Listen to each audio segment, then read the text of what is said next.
Hello, everyone. Welcome back to In the Yard Podcast with your hosts, Collin Savala and Braeden Cox, as we record here on Saturday, March 22nd, and we are less than a week away from the MLB season. And Braeden is in town, so we are recording in person today. And this episode, we are going to be discussing our beloved New York Yankees. Obviously, the injury bug has already beriddled the Yankees a little bit. Garrett Cole is out for the season. Giancarlo Stanton. Who knows how long he's going to be out for? Luis Heel, who knows how long he's going to be out for? Clark Schmidt was sent to the IL just today. So a lot of questions regarding our Yankees after falling short in the World Series last year against the Dodgers. But Braeden and I are excited that season's almost started, and we're excited to be watching Yankees baseball again, whether they're going to be good or bad. But yeah, stay tuned for our preview. And Bray, how you feeling? I'm feeling. I don't think that they're going to be bad. You said that they might be good. I said we'll be watching whether they're good or bad. Yeah, I definitely don't think that they're. No, I don't think they're going to be bad. I'm just saying, like, it's just a matter of I mean, and you talked about Stanton, you talked about Cole, and I think we've talked about this prior on the pod, but I'm not like too concerned about the Cole injury, right? Because at least we know now that it's out of the equation for this year, right? And he missed a good chunk of last year, right? And they went to a World Series. So it's possible, and it's not like that they don't have a guy. Like, they brought in Max Fried. He's to that level, I would say, as well. Yeah. So I'm not really too concerned pitching-wise. The Stanton injury is low-key of concern, though, because it's like a protection for Judge thing, and Soto's gone. And they also don't ever really tell you what's going on. You're kept in the dark as a fan. So a lot of questions. Typical Yankee stuff. But yeah, like you said, they did sign three big acquisitions this offseason. You mentioned one of them, Max Fried, was going to be pretty much the ace number 2 for the Yankees. But now he's probably going to be the ace 1. I don't think he's starting opening anything. They're going with Rodon opening, but I think Max Fried, when it's all said and done, he's going to be the ace for the Yankees throughout the year if he stays healthy. And then we also acquired Devin Williams, pretty solid closer from the Brewers. So excited. Hopefully, won't see as many blown saves like we did last year with Clay Holmes. And then obviously Cody Bellinger, with his bat in the lineup, he's been having a great spring. I think I'm really excited to watch him play. I think it's gonna be nice to see that, that style of play, like the fast, great fielder, gets on base, and has a great swing for Yankee Stadium, in my opinion. So I'm excited to watch Cody Bellinger as well. Yeah, those are kind of the 3 big acquisitions, and then they have some young guys as well. Bray, you want to touch up on them? Yeah, I think the big one that comes to mind is Dominguez, right? Right. Yeah. So excited to see what Dominguez does. I know we're gonna have an episode where we talk about awards. So to me, I feel like he should probably be at least preseason in the discussion for Rookie of the Year. I think it's totally possible there. There are the concerns with left field, his ability to play out there, but I think the more reps he gets, I think that he'll be fine. You just really hope that he could be a great bat from the lineup too. So and I also actually forgot to mention Paul Goldschmidt at first base as well. I think he's having a solid spring. Kind of there for his glove most, but if he could have some pop left, I think he'll be a big presence in the Yankees lineup as well. But yeah, 1 through 9. Pretty solid, some questions with Dominguez and Volpe and later in the lineup, Ben Rice when it goes the 6, 7, 8, 9 guys. Yeah. And like we said, the rotation, even with Cole out, I still have a pretty good amount of confidence in the rotation, and the bullpen as well. But yeah, I just super excited for the Yankees season to start. I did have the Red Sox winning the AL East. Just because, so many injuries with the Yankees, I like what the Red Sox. I think you said that even before I did. Cole, and you said that before. We kind of knew something was up with Stanton, but we didn't know the severity of it. Yeah. So. But I mean, I still think the Yankees are a 95 win team, or maybe not 95, maybe 92, 92 range. Yeah. But yeah, Bray, I want to ask you. So obviously, Aaron Judge, right? Yeah. Probably going to be the best hitter in the lineup this year. Yeah. Who do you think is going to be the second most valuable hitter this year? It's tough. Obviously, we can't put Stanton. I think under normal conditions, I would look to Stanton, even though he is very streaky. Right. If I had to look at a guy right now, I'd probably pick Bellinger. Yeah. right? Just because I think that he's going to be the protection for Judge, and he's probably on paper. You look at the lineup, and you're like, okay, this is probably the second scariest guy, at least right now. I think someone like Austin Wells could have an incredible season. Yeah, he had a good season last year. Yeah, he's probably going to be the leadoff hitter for at least the time being. Seems like it. Yeah. So again, he's a guy I could totally see be that anchor for the Yankees outside of obviously Aaron Judge, but the guy that I have the most trust in right now is Bellinger. I know he had kind of a crappy 21 or maybe it was 22, 23, and then last year he kind of had a better season with the Cubs. Yeah. So now 23 he was really good. 24 was solid as well. Yeah. 20 it was like 2021, 22 range was like kind of his like. So hopefully he's able to kind of replicate what he did 2023, 2024 in the Bronx. I think Judge hitting in front of him is going to help him a lot. Yeah. I'm assuming he bats third. I think that's what they're going, kind of leaning towards. Yeah, for now, I think so. Yeah, I think I agree with you. I think Cody Bellinger is going to be the second best. I think he's going to be the second MVP to Judge when it comes down to it with his fielding ability, his ability to get on base, steal bases. So yeah, like I said, really excited to watch Cody Bellinger. And then another X factor I'm really looking forward to watching Braeden this year is actually Ben Rice. He's had a great spring as well. I think he's going to get more at bats, especially with Stanton being out at the DH spot. So I'm really excited to see what Ben Rice could do this year. We saw he had a lot of pop last year, and I think kind of has half like quarter season under his belt now.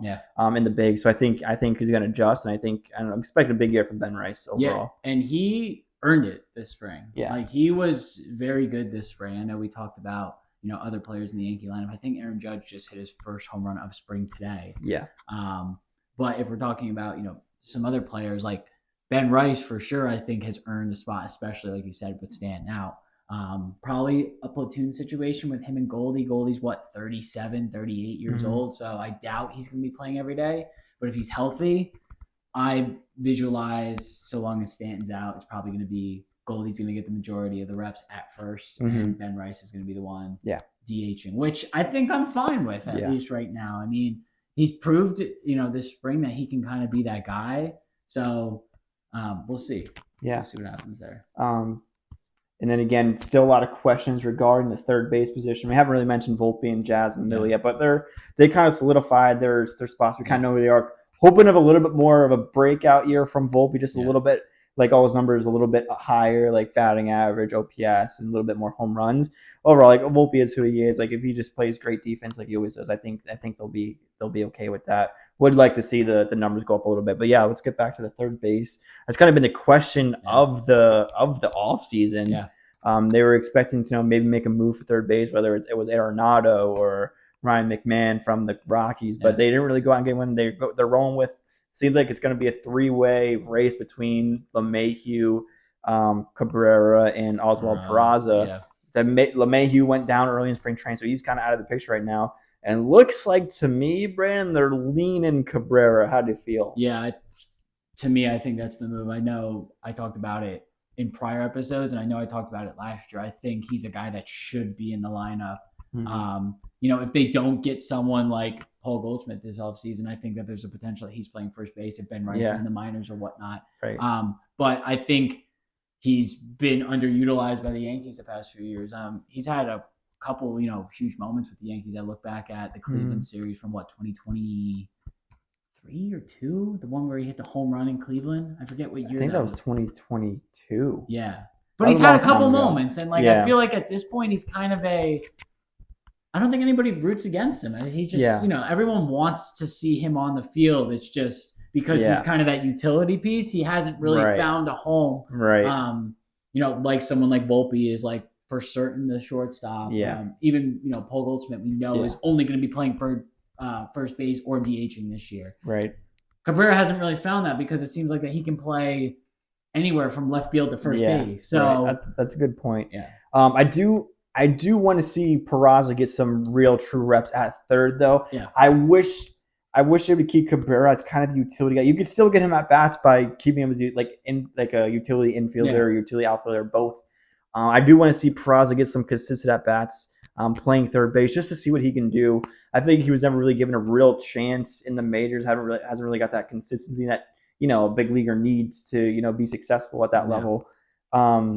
So yeah, if it was up to me, I would see what Praz could do for at least like a month or so, Yeah. and then roll, and then you can still plug in Cabrera because I just feel like we know what Cabrera is capable of. I know, and I think he fits in that utility role really well. Very so well. I'm like, maybe not. If it ain't broke, don't fix it. Is all what I'm trying to say. Yeah, and that's totally fair. And the argument you can make for Peraza is he's probably going to be, because something I want to see the Yankees do this year that I feel like that they never do is like Volpe's playing shortstop. We know that, right? Jazz is playing second base. I don't want any games of like we're gonna move him around. We're gonna move him to third. Like you've played him at second all spring. Yep. Right? He's got to play second. Right? The way I look at it is if you wanted to give Peraza some reps at third base, great. Mm-hmm. You can kind of rotate Cabrera and Goldschmidt and even Ben Rice, so long as Stanton's out, pretty easily, right? Where one of them's not going to play one night, but Cabrera might be DHing, and Paul Goldschmidt might be, playing first base or whatever it may be. I think that could work out really well. Yeah. I just want to see the Yankees be largely consistent. We haven't really seen that in the past. And I think this year they're going to work more toward that consistently. Yeah. And especially in the defensive side of things. Yeah. But yeah,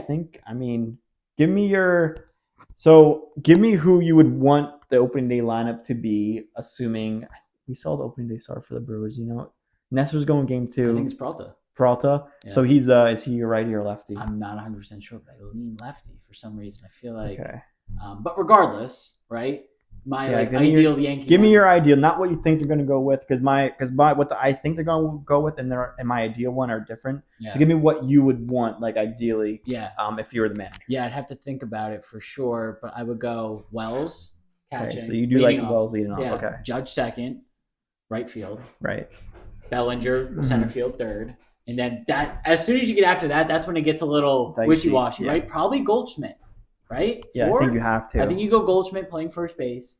And then he's a righty, correct? So then lefty. So then you would go Jazz. I think Jazz at second base. And then, who am I forgetting? Dominguez? No, Dominguez he can switch. So Dominguez can switch, yeah. So maybe you go Volpe. Who am I forgetting? Volpe? So you're at the 5. So then you kind of have Dominguez, Volpe, Cabrera, assuming, and then DH like Ben Rice or Peraza, or maybe even like Trent Grisham. Maybe Trent Grisham. That's another conversation we can have. Yeah, because he's probably the 4th outfield. So if somebody were to get hurt, he's probably the guy you're slotting. And it's going to happen eventually, whether it's Judge or Bellinger, maybe even Dominguez with maybe you go Ben after you do those 5. Maybe you go Ben, right, and then Volpe.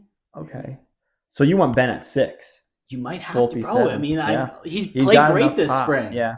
I think Cabrera, if he's going to be DH, he's probably batting last. Yeah. And then I think Volpe, and then, so would that be Wells, Judge, Bellinger, Goldschmidt, 5 is Jazz, 6 would be Ben Rice, 7 would be probably Dominguez, Volpe, Cabrera. And I think that's, I think 6 through 9 gets a little wishy-washy. Yeah, you kind of mix it up, and it's gonna change throughout the season. Who's hot, who they're facing, and all that. But I think those 5. Yeah, those first 5. You're pretty good with. I do have one swap with your first 5. I think I'm going Jazz 1 and Wells 5, and that's fine. Just because Wells was kind of more of a cleanup hitter last year. If Jazz gets on base, he's more of a traditional leadoff guy.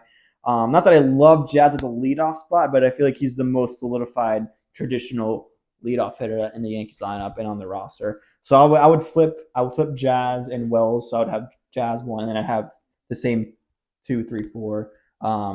Judge at 2, because ideally you would have Judge at 3, but I think you want to get more at bats at the 2 hole. So you got to put Judge at 2, and then Bellinger 3rd, Goldschmidt 4th, and then I'll have Wells at 5.